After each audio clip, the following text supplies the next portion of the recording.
Assalamualaikum warahmatullahi wabarakatuh. Selamat sore untuk Pak Hari semua. Selamat datang di podcast Huma Itah spesial Ramadan bersama saya tentunya Roy Lando dan rekan saya Yolanda.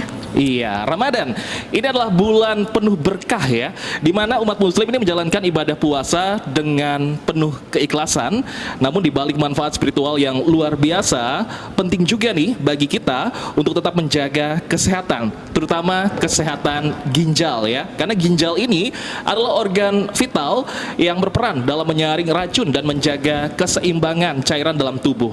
Nah, namun sayangnya ya, pola makan yang kurang tepat selama Ramadan seperti kurang minum, mengonsumsi makanan tinggi garam atau pola makan berlebihan saat berbuka ini bisa meningkatkan resiko penyakit ginjal. Lalu bagaimana kita menjaga kesehatan ginjal kita agar tetap optimal selama menjalankan ibadah puasa? Nah, di episode kali ini ya, bersama rekan saya Yolanda juga tentunya kita akan membahas secara mendalam bersama Dr.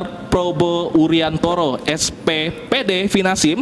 Beliau adalah seorang dokter spesialis penyakit dalam yang akan berbagi wawasan dan tips tentang pencegahan penyakit ginjal dengan pola hidup yang sehat selama Ramadan. Selamat sore, Bapak Probo. Selamat sore. Bagaimana kabarnya, Pak? Alhamdulillah baik. Sehat ya, Pak ya. Kita akan ngajak Bapak-bapak untuk ngobrol dulu nih, Pak ya. Jadi untuk pemirsa semua yang sedang menyaksikan kita untuk tetap bersama kami di podcast Huma Itah, rumah kita, suara kita, untuk kita. Ya, langsung saja kita akan diskusi dulu nih ya, tanya-tanya juga untuk Pak Probo selaku dokter ya.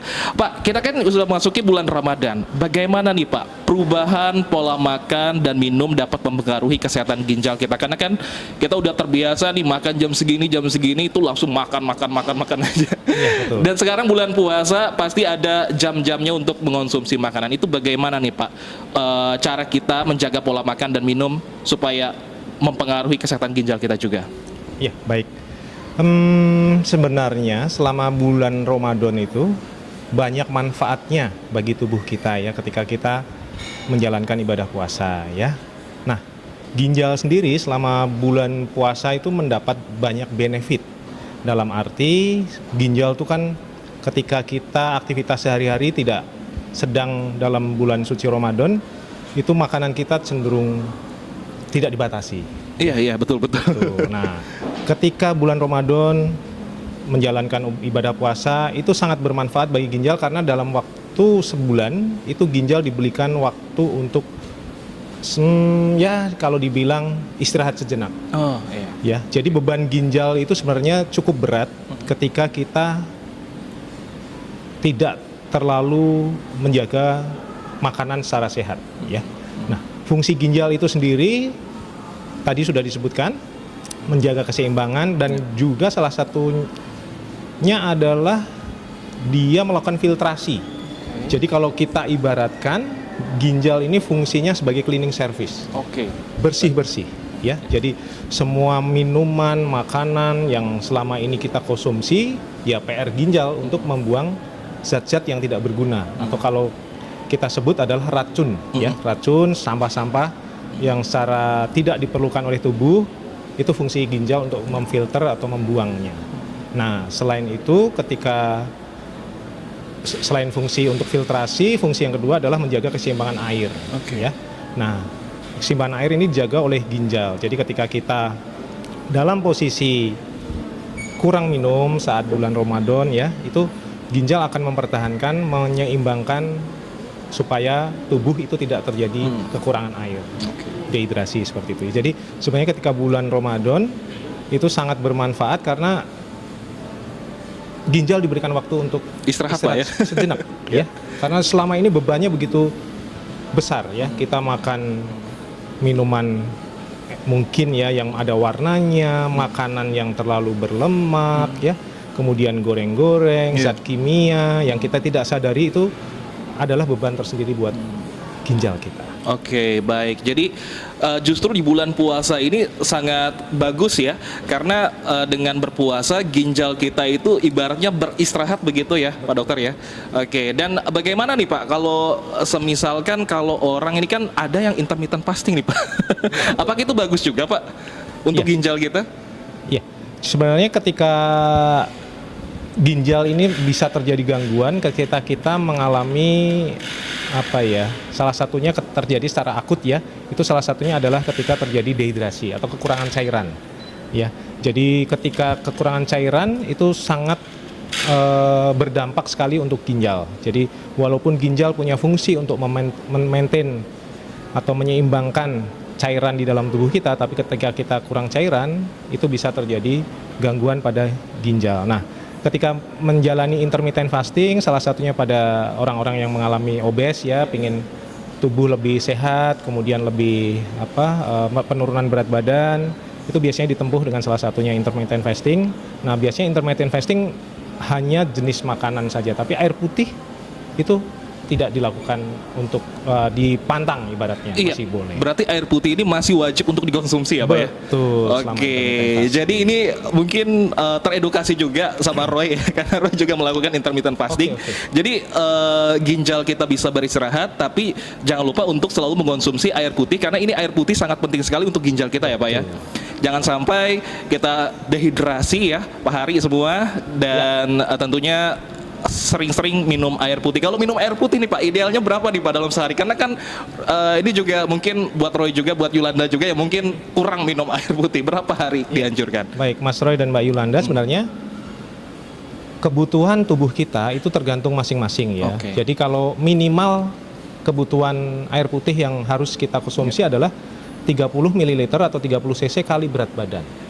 Jadi semuanya berat badan kita 70 ya, dikali 30 ya. 80 Pak, 80 deh Pak. Oh 80, oke Mas Roy 80 ya. Jadi ini ketahuan berat badannya ya. Iya iya. Jadi 80 kali 30 cc sekitar 2400. Jadi 2,4 liter. Oh, itu yang dibutuhkan.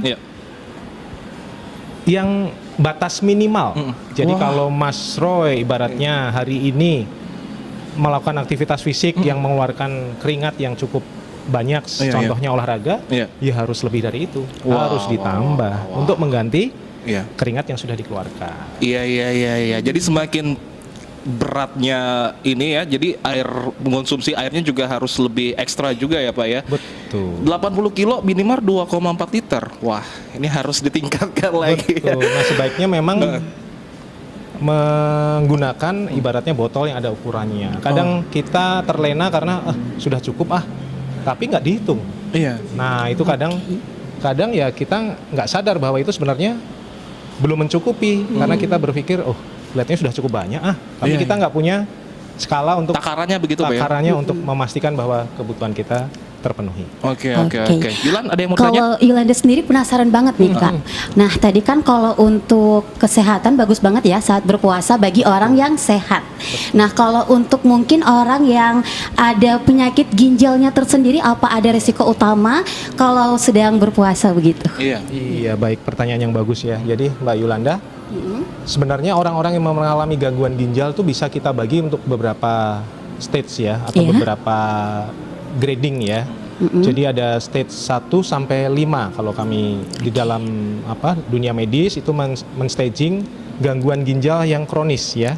Itu ada stage 1 sampai 5. Nah, itu pengukurannya bisa dilakukan melalui pemeriksaan laboratorium dengan memeriksa kadar kreatinin dan urium di dalam darah. Nah, untuk orang-orang yang memang sudah mengalami gagal ginjal atau gangguan ginjal itu stadium 4-5 memang disarankan untuk tidak melakukan puasa. Karena tadi seperti Mas Roy sampaikan di awal, ginjal ini fungsinya menjaga keseimbangan air. Nah, pada orang yang terjadi gangguan ginjal pada stadium 4 dan 5, fungsi untuk menjaga keseimbangannya itu juga terganggu. Jadi pada orang-orang yang mengalami gangguan ginjal stage 4-5 itu ginjalnya ini tidak bisa memberikan feedback ataupun respon untuk memaintain ketika tubuh kekurangan atau sedang berpuasa, kekurangan cairan. Nah, itu yang ditakutkan pada orang-orang yang mengalami gangguan ginjal kronis stage 4 dan 5, ketika terjadi dehidrasi bisa terjadi malah gangguan ginjal yang akut. Jadi memicu gangguan ginjal yang kronis ini menjadi akut. Nah, pada stage 4 dan 5 harus menjadi perhatian, jadi harus dalam pengawasan tenaga medis atau dokter secara ketat. Tapi pada gangguan ginjal stadium 1, 2, 3 masih diperkenankan karena fungsi ginjal untuk menjaga keseimbangan itu masih relatif bisa membantu. Iya. Oke, baik. Berarti ada stadium 1, stadium 2. Berarti yang tidak boleh, yang tidak dianjurkan itu memasuki stadium 3 ya Pak ya? Stadium 4 dan 5. Stadium 4 dan 5 ini ada caranya kah Pak untuk mendeteksi kita ini stadium berapa atau bagaimana, harus ke spesialisnya langsung atau bagaimana Pak? Ya, salah satu tadi saya sampaikan pemeriksaan laboratorium mengukur kadar kreatinin. Nah, dari kadar kreatinin itu kita bisa memperkirakan, jadi ada singkatan EGFR ya, estimated glomerular filtration rate ya, EGFR itu mengukur kira-kira ginjal kita fungsinya berapa persen. Iya. Ya. Jadi kalau sudah stadium 4 dan 5 fungsi ginjal kalau stadium 5 tinggal 15% ke bawah ya.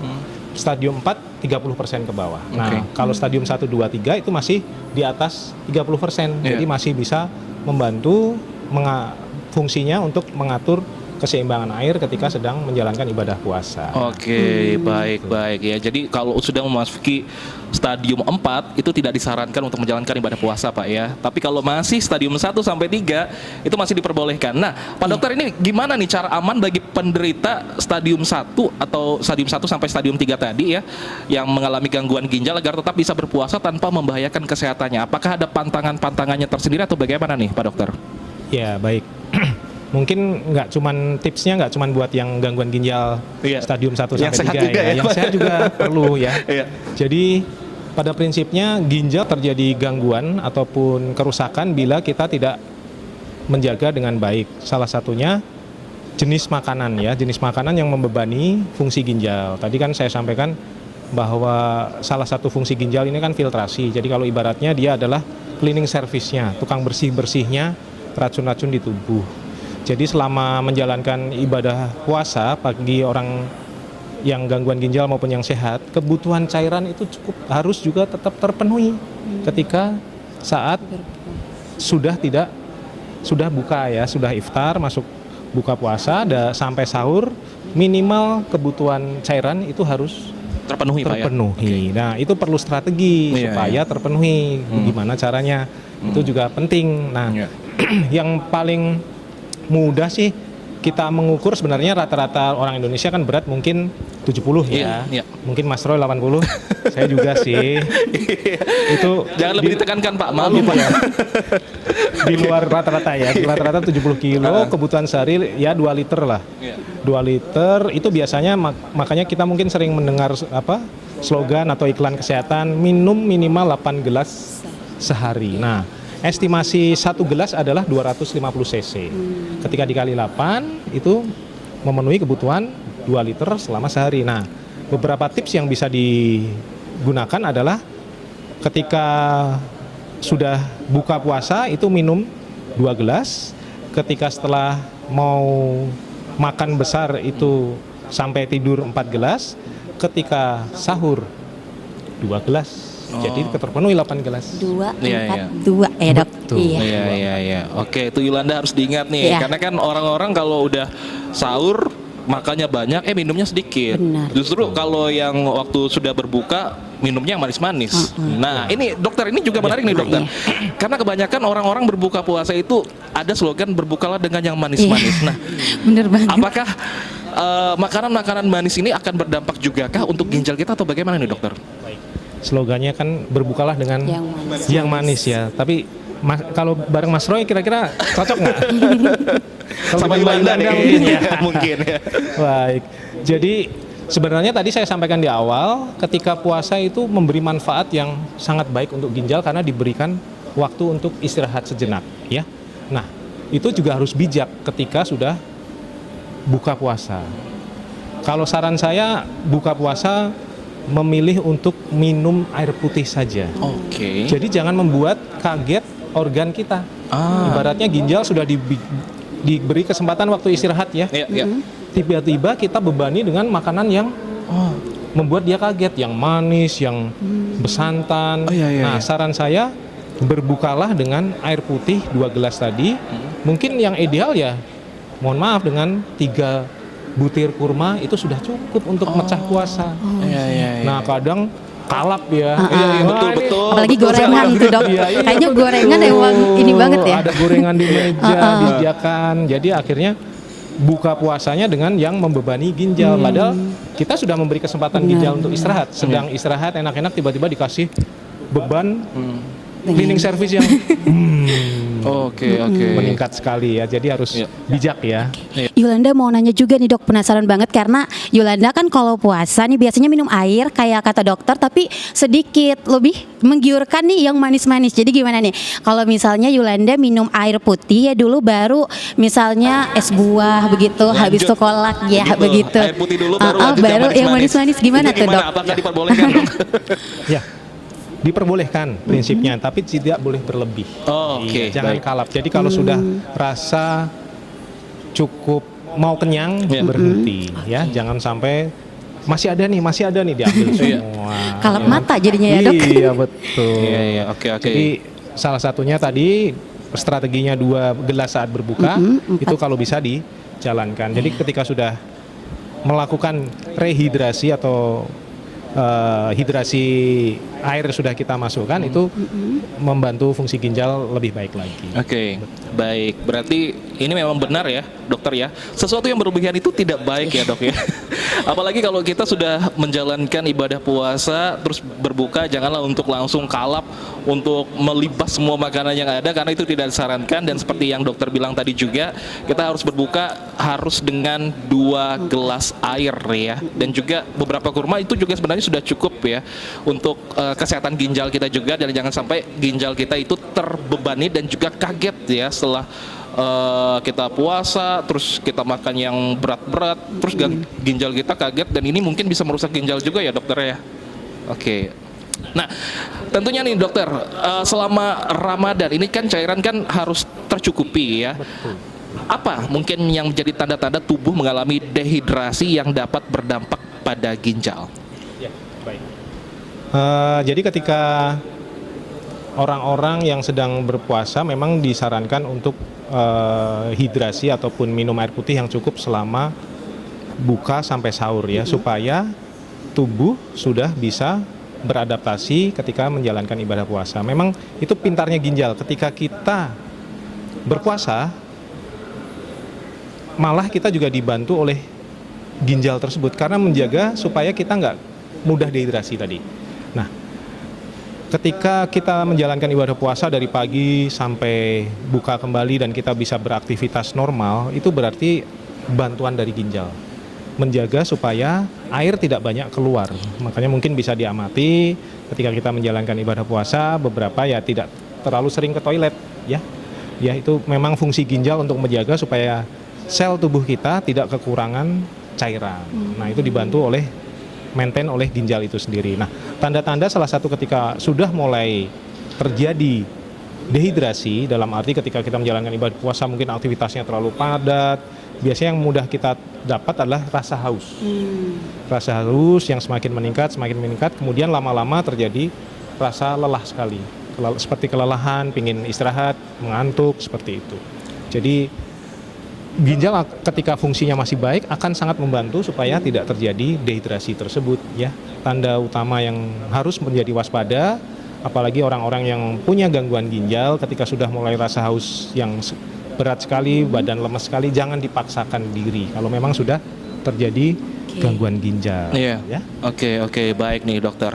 Nah, ini menarik juga nih dokter, karena dokter juga sudah menyinggung kita itu harus terhidrasi ya, atau mengonsumsi air dengan maksimal begitu ya. Nah, ini bagaimana nih kalau ada orang-orang yang mungkin males minum air putih, karena kalau minum air putih apalagi malam-malam itu sering pipis nih dok. Ini apakah normal atau bagaimana nih kalau kita mengonsumsi air terus pipis terus karena pipis itu orang-orang malas nih untuk konsumsi air. Iya, betul. Iya. Ya, tadi Mas Roy dan Mbak Yolanda tadi saya sampaikan bahwa strateginya adalah 2 gelas, 4 gelas dan 2 gelas saat sahur ya. Jadi memang nggak mudah ya, maksudnya 4 gelas dalam waktu setelah mau tarawih sampai mau istirahat malam ya. Nah, beberapa kasus memang akan terjadi rasa ingin kencing ketika sudah tidur. Nah, itu jangan juga ditahan. Jadi berusahalah untuk bangun sebentar ke kamar mandi untuk membuang urin ya, kencing, kemudian istirahat lagi. Karena kalau terlalu lama ditahan itu juga tidak baik untuk kesehatan ginjal. Ya. Oke. Jadi terjadi retensi ataupun tahanan kencing yang terlalu lama itu juga buat ginjal nggak baik. Jadi sebaiknya ketika malam minumnya agak cukup banyak, kemudian saat sudah tertidur ada sensasi ingin ke belakang kencing ya, berusaha untuk bangun dulu sebentar. Kadang Oke. kita udah besok pagi aja sekalian, nah itu yang nggak baik ya. Iya. Nggak Ini dokter boleh. kayaknya agak nyinggung Roy males. deh. Jadi kalau malam-malam itu keseringan itu mengonsumsi minum gitu kan, terus malam-malam pengen pipis tapi nanggung tunggu pagi aja gitu ya. Berarti ini juga merusak ginjal juga ya, Dok ya? Tidak baik untuk kesehatan Oke. ginjal. Oke. Sebaiknya segera dikeluarkan. Oke, tapi kalau dibiarkan ya apa yang akan terjadi nih, Dok? Ya, kalau dibiarkan ya seperti orang yang sedang tersumbat saluran kencingnya, jadi ditahan terlalu lama. Nah, Wah. ketika terjadi sumbatan, contohnya ketika orang dengan batu ginjal seperti itu ya, terjadi sumbatan di saluran kencing, kencingnya nggak bisa keluar, akhirnya terjadi pembengkakan di Iya. ginjal. Oke. Secara ringan ya mungkin ya. Iya. Nah ini dokter, ini menarik juga nih dokter, karena banyak sekali penyakit-penyakit batu ginjal dan segala macam. Ini Roy sebagai orang awam, ini batu ginjal ini kenapa sih bisa terjadi, dokter? Ya, baik. Jadi salah satu penyebab yang sering terjadi pada orang yang mengalami batu ginjal Iya. itu biasanya yang paling sering adalah ketika terjadi asam urat yang cukup tinggi. Oke. Nah, batu ginjal sendiri itu kan ada beberapa ya, ada batu urat, ada batu oksalat ya, oke, kemudian batu fosfat Iya. atau mix campuran ya, dan biasanya sering terjadi pada orang yang tidak mengkonsumsi air sesuai kebutuhan harian. Oh, iya iya. Ya, jadi ketika kita kekurangan air tidak sampai minimal 2 liter ibaratnya ya, kita jadi jarang kencing satu. Nah, ketika jadi jarang kencing, produksi kencingnya lebih sedikit ya. Jadi kemudian ketika jarang kencing juga resiko pembersihan zat-zat sampah tadi tidak reguler ya, sempat tertahan. Nah, resiko ketika terjadi hal-hal seperti itu bisa mengumpulkan kristal-kristal di saluran kencing. Seperti itu. Berarti batu ginjal ini bisa terjadi kalau orang-orang ini tidak mengonsumsi air putih yang cukup begitu ya, dokter? Betul sekali. Wah, ini juga edukasi juga ya untuk pahari-pahari semua yang sedang menyaksikan podcast kita untuk selalu jaga air putihnya di dalam tubuh supaya tetap stabil begitu, jangan Benar. sampai kekurangan. Tapi kalau berlebihan mengonsumsi air itu gimana, Dok? Apakah ada efeknya juga atau bagaimana? Kalau terlalu berlebih Iya. minum air putih apakah merusak ginjal? Iya. Enggak. Enggak ya? Iya, Malah paling- bagus ya, Dok ya? Kalau kelebihan juga enggak Nggak terlalu bagus bagus. juga ya. Palingan Iya, keseringan secukupnya. kencing ya, Dok. Satu terlalu kencing, mungkin ada beberapa elektrolit yang karena terlalu sering kencing ikut terbuang terlalu banyak. Oke, baik. Berarti- Kan ada yang ingin tanyakan? Mau balik ke masalah puasa tadi, Dok. Nah, biasanya kan kalau sahur sama berbuka tadi nggak boleh yang manis-manis ya, Dok ya. Oh, dikurangi yang manis-manis maksudnya. Iya. Nah, kalau sahur sendiri nih, Dok, apa ada mungkin makanan yang khusus yang harus dihindari mungkin pada saat sahur dan juga berbuka mungkin ya, Dok ya? Gitu. Iya, baik. Kalau untuk sahur sendiri prinsipnya tadi hidrasi juga harus cukup ya. Karena untuk persiapan hampir 12 sampai 14 jam ya kita tanpa mengkonsumsi air puasa ya.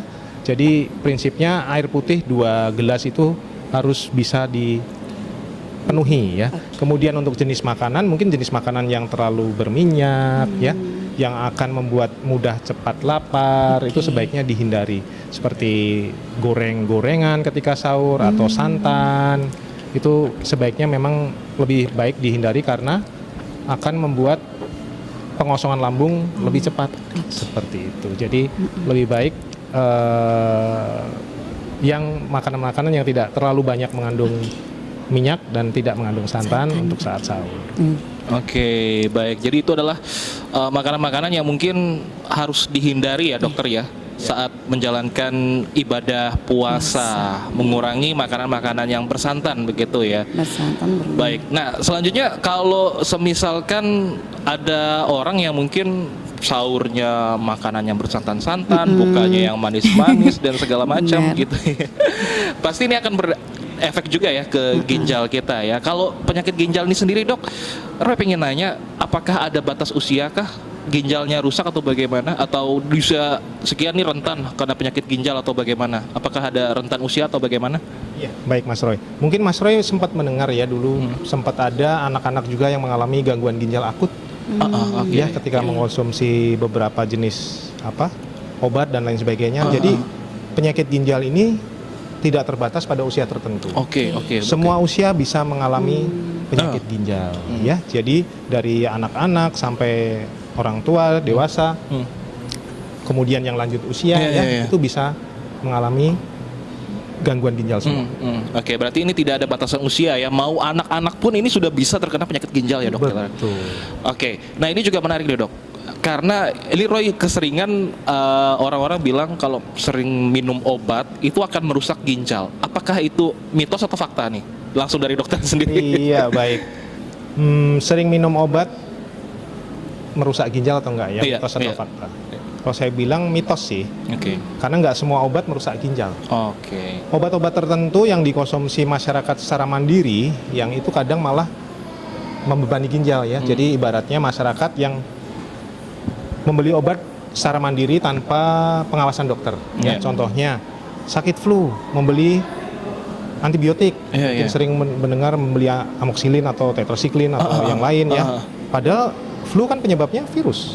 Oh iya. Belum perlu antibiotik. Nah, ketika obat itu dikonsumsi tanpa indikasi, kemudian tanpa pengawasan dokter, itu yang berpotensi menyebabkan gangguan ginjal. Kemudian obat-obatan yang memang agak rentan mengganggu fungsi ginjal itulah obat-obat nyeri pada golongan NSAID. Ya. Jadi pada golongan NSAID obat-obat rematik, obat pegel-pegel yang sering dijual-jual di Iya. apotek atau toko obat ya yang bisa dibeli bebas oleh masyarakat, kadang konsumsinya terus-menerus. Oke. Padahal obat-obat anti nyeri yang golongan NSAID ya itu hanya boleh dikonsumsi dalam waktu singkat, paling 5 hari, 7 hari. Nah, kalau dikonsumsi terus-menerus, nyeri lagi, minum lagi, nyeri lagi, potensi merusak ginjalnya sangat tinggi sekali karena ada gangguan ginjal yang dinamakan NSAID nefropati. Jadi gangguan nefron tuh bagi sel ginjal, nefropati berarti terjadi gangguan pada nefronnya yang disebabkan oleh obat NSAID. Oke, baik, menarik sekali ya, dokter ya.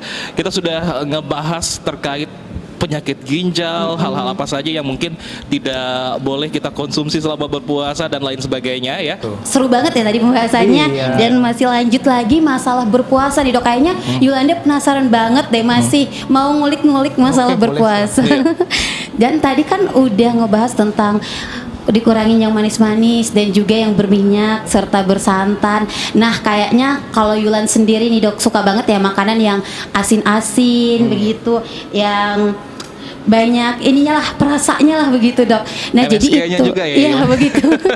Jadi gimana tuh, Dok? Itu berpengaruh nggak sih buat kesehatan ginjal kita kalau berlebihan mengonsumsi seperti garam-garaman begitu, Dok? Iya, baik. Jadi sebenarnya yang terlalu perlu kita perhatikan adalah natrium ya. Jadi natrium itu salah satu elektrolit yang memang kalau terlalu banyak di dalam tubuh kita itu akan menyebabkan cairan menumpuk ya. Nah, makanya perlu dilakukan pembatasan konsumsi, salah satunya nggak cuman garam sih ya, tapi natrium itu sumbernya banyak ya, dari saus-saus. Memang asin tuh kandungannya juga natrium, kemudian dari cemilan-cemilan yang yang produk-produk yang keripik-keripik berarti gitu. itu ada natriumnya juga. Betul. Kemudian kalau sehari itu pembatasannya sebenarnya adalah sekitar 2000 mg natrium ya. Itu paling banyak. Atau kalau takarannya ya 1 sendok teh. 1 sendok teh itu maksimal ya. Nah, tapi itu kan nggak cuman kita konsumsi nggak cuman garam. kita konsumsi tadi kadang ada kecap, ada saus, makanan tuh dikasih bumbu seperti itu. Kemudian snack-snack cemilan tadi, yang keripik-keripik, ciki-ciki sudah ada natriumnya. Jadi ya harus lebih rendah lagi dari 1 sendok teh sehari ya untuk satu orang. Nah, itu yang perlu kita perhatikan. Selain tadi manis-manis ya, karena manis itu juga salah satu kalori yang cukup tinggi. Oke. Berarti makanan-makanan yang mengandung natrium. Nah, makanan-makanan mengandung natrium ini adalah semua yang berbau asin-asin begitu ya, dokter ya? Asin-asin, kemudian apa itu rasa seperti MSG. Iya. Itu kan juga ada natriumnya. Oke, berarti kalau ikan asin berarti natriumnya tinggi ya, Dok ya? Iya, lebih tinggi. Tapi bukan berarti kita nggak boleh konsumsi ikan asin. Iya, tadi kembali lagi ya, sesuatu yang berlebihan itu tidak baik. Betul. Jadi kalau konsumsinya ibaratnya ikan asin ya seminggu sekali itu boleh. Boleh. Kalau setiap hari, nah itu yang jadi perhatian. Ini juga mungkin edukasi juga buat teman-teman yang suka di luar sana mengonsumsi bakso-bakso begitu ya. Betul sekali. Karena kan kalau bakso ini kan kurang enak kalau ditambah kecap, ditambah saus begitu ya. Jadi harus dengan takaran yang mungkin ideal ya untuk dikonsumsi, jangan terlalu berlebihan ya, dokter ya. Oke. Nah, selanjutnya nih dokter, adakah anjuran pola makan yang ideal bagi orang sehat agar ginjalnya tetap terjaga selama Ramadan untuk kita semua nih, mungkin yang sedang menjalankan ibadah puasa nih, dokter? Ya, baik. Jadi pada prinsipnya tadi kan sudah disampaikan ya, konsumsi air sudah minimal 8 gelas sehari. Kemudian jenis makanan yang terlalu asin tadi jangan terlalu kuat ya, karena tadi ginjal sudah kita istirahatkan, sudah kita beri kesempatan untuk dia lebih sehat, jangan dibebani lagi dengan makanan-makanan yang dalam arti kata itu sampah yang terlalu banyak ya, junk food seperti itu ya, contohnya gorengan ya. Nah, saran yang lebih baik adalah konsumsi makanan yang tinggi protein ya, bukan tinggi lemak ya. Tinggi protein contohnya ikan, daging, susu, putih telur ya. Itu protein yang memang dibutuhkan asam aminonya oleh tubuh selama menjalankan ibadah puasa. Jadi insya Allah nanti ibadah puasanya bisa lancar ketika kita juga bijak di dalam memilih jenis makanan. Oke, baik nih dokter. Nah, ini pertanyaan out of topic ya sebenarnya, dokter. Ini mungkin ada orang-orang yang guyon mau jual ginjal segala apa-apa. Emang ginjal itu bisa ya bertahan cuma 1 ginjal aja nih, dokter? Ini guyon aja ya sebenarnya. Iya, nggak apa-apa. Iya, pertanyaan yang cukup baik sih. Jadi sebenarnya ginjal kita kan ada 2 ya, kanan kiri ya. Nah, 1 ginjal itu terdiri dari 1 juta nefron. Sel ginjal, nefron itu sel ginjal. Jadi 1 ginjal terdiri dari 1 juta nefron, 2 ginjal berarti 2 juta. Nah, apabila salah 1 ginjal itu tidak berfungsi, sebenarnya tubuh bisa beradaptasi dengan dibantu fungsi filtrasi, fungsi keseimbangan air, kemudian fungsi mempertahankan tekanan darah, fungsi pembentukan eritropoietin di ginjal oleh 1 ginjal. Jadi makanya mungkin bukan jual ginjal sih ya. Kalau di kita mungkin lebih tepat mendonorkan ginjalnya untuk saudaranya.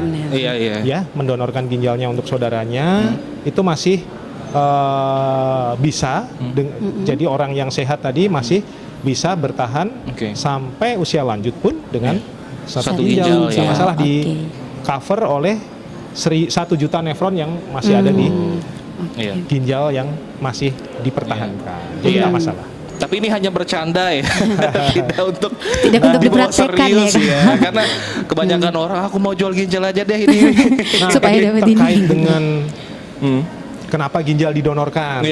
Ini bisa dilakukan pada orang-orang yang memang mengalami gangguan ginjal stage akhir atau stage 5. Nah, tadi kan saya sampaikan fungsinya ginjal tadi untuk cleaning service. Ketika ginjal fungsinya tinggal 5%, kadang 4% ya EGFR-nya ya. Jadi kreatininya tinggi sekali. Buang racunnya sudah nggak bisa lagi. Nah, itulah yang diperlukan untuk terapi pengganti ginjal. Mungkin Mas Roy tadi menanyakan untuk apa sih sebenarnya? Ya tadi untuk mengganti ginjal yang sudah tidak berfungsi. Nah, itu biasanya kita melakukan donor ginjal. Oke, baik ya Pak Hari ya, jangan sampai ginjal kita rusak ya. Kita harus menjaga Benar. ginjal kita dengan cara yaitu tadi harus mengonsumsi air putih dan atau air mineral ya, supaya kita itu tercukupi ya mineral dalam tubuh kita. Gimana, ada yang ingin ditanyakan lagi kah sama Dokter Probo? Kalau untuk yang penderita penyakit gagal ginjal kronis mungkin nih dok, atau yang mempunyai penyakit gagal ginjal aja, gimana tuh untuk mengatur pola hidupnya? Kan obat itu harus diminum selalu ya dok ya. Nah, jadi itu tuh gimana tuh dok kalau dia berpuasa begitu? Tentunya kalau pagi atau sampai malam kan nggak bisa ini dok, sampai berbuka ya. Nggak bisa mengonsumsi Iya, obat nggak bisa maksudnya. mengonsumsi obat. Jadi polanya gimana tuh dok? Iya. Baik, terima kasih Mbak Yolanda. Jadi pada orang-orang yang sudah mengalami gangguan ginjal kronis, itu memang sebaiknya konsultasi ke dokter yang merawat ketika hendak berpuasa. Ya, tadi saya sampaikan memang untuk gangguan ginjal kronis stadium 4 dan 5 tidak dianjurkan. Tapi kalau apabila niat ibadah ingin puasa, harus benar-benar menyampaikan ke dokter supaya dipantau ya, supaya dipantau. Konsumsi obat-obatannya juga bisa dimodifikasi. Pemberiannya ya, biasanya ada yang obat 3 kali sehari, mungkin bisa dimodifikasi bagaimana kalau minumnya saat sahur dan saat buka. Nah, itu pentingnya ketika ada saudara, mungkin keluarga kita yang mengalami gangguan ginjal kronis, hendak berpuasa, jangan sampai tidak berkonsultasi dengan dokter yang merawat, karena bisa dimodifikasi peminuman obat tadi. Benar banget. Oke, berarti ini kalau udah tahu ada penyakit ginjal, ini harus konsul dulu ya sama orang spesialis ya, jangan sampai ini nabrak-nabrak aja setelah mengonsumsi obat-obat aja jam berapa dan jam berapa. Baik ya. Nah, ini dokter, ini menarik juga nih dokter, karena selama bulan berpuasa kita itu menahan untuk menahan nafsu dan godaan juga terhadap makan makanan juga. Ini bagaimana orang-orang yang mungkin sering berolahraga dan juga lain sebagainya, seberapa besar nih pengaruh aktivitas fisik dan pola tidur selama Ramadan untuk kesehatan ginjal kita? Baik, jadi pada orang-orang yang memang rutin untuk melakukan workout ya, olahraga, tidak dilarang untuk workout selama Puasa. bulan Ramadan atau puasa ya. Jadi anjurannya memang sebaiknya olahraga bisa dilakukan 1 jam ataupun setengah jam sebelum berbuka. Ya, itu bisa dilakukan. Intensitasnya juga tidak boleh yang berat.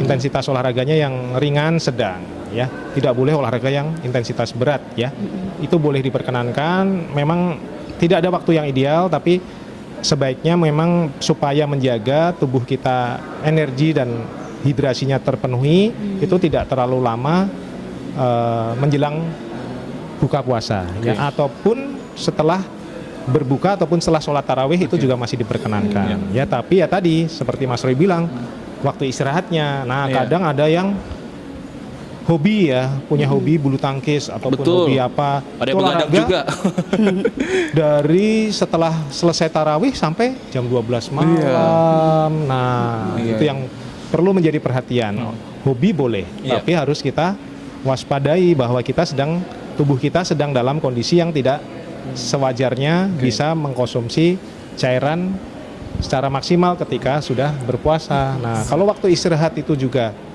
kurang ya, ibaratnya olahraga sampai jam 11, nanti bangun untuk menjalankan sahur setengah 4. Nah, berapa jam yang dibutuhkan untuk istirahat? Nah, idealnya tetap 6 sampai minimal 6 jam. Idealnya 7 jam harus terpenuhi.